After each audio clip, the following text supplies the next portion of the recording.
এক লোক হাতির পাশ দিয়ে হেঁটে যাচ্ছিল। হঠাৎ থেমে গেল। একটি বিষয় মনে দ্বিধা তৈরি করায় তিনি থমকে যান।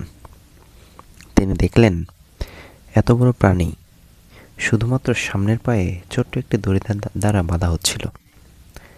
কোনো চেইন বা কোনো খাঁচা নয়। এই দড়ি এত বড় প্রাণীর জন্য ছেঁড়া খুব মামুলি ব্যাপার।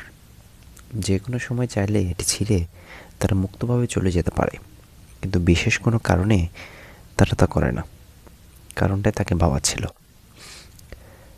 কাছেই তিনি একজন প্রশিক্ষককে দেখতে পেলেন এবং জানতে চাইলেন কেন এই প্রাণীগুলো এভাবে দাঁড়িয়ে থাকছে, দূরে পালিয়ে যাবার কেন চেষ্টা করছে না।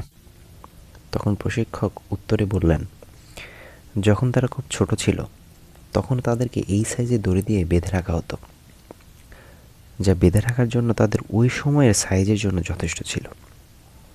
বড় হতে হতে তারা ধারণা করতে থাকে এই দড়ি তাদের নিয়ন্ত্রণ করছে, এটি থেকে বেরিয়ে যাওয়া যাবে না। একসময় এটি বিশ্বাসে পরিণত হয়।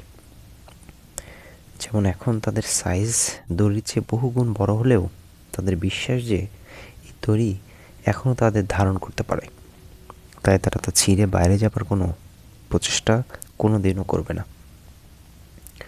লোকটি খুব অবাক হয়েছিল। এই প্রাণীগুলো চাইলেই তাদের বাঁধন থেকে বাইরে আসতে পারে, কিন্তু শুধুমাত্র তারা পারছে না তাদের বিশ্বাসের অভাবে, এবং সেখানে আটকে আছে। হাতির মতো আমাদের অনেকেই বিশ্বাস করে বসে আছেন যে জীবনে কিছু করতে পারবো না, শুধুমাত্র জীবনের কোনো এক সময় ব্যর্থ হয়েছিলেন। এই কারণে এখান থেকে বের হয়ে আসতে হবে। গল্পটি থেকে আমরা দুইটি জিনিস শিখতে পারি।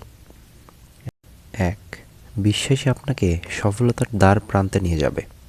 দুই, ব্যর্থতা হলো শিখার একটি অংশ। জীবন সংগ্রামে কখনো হাল ছেড়ে দেওয়া উচিত নয়।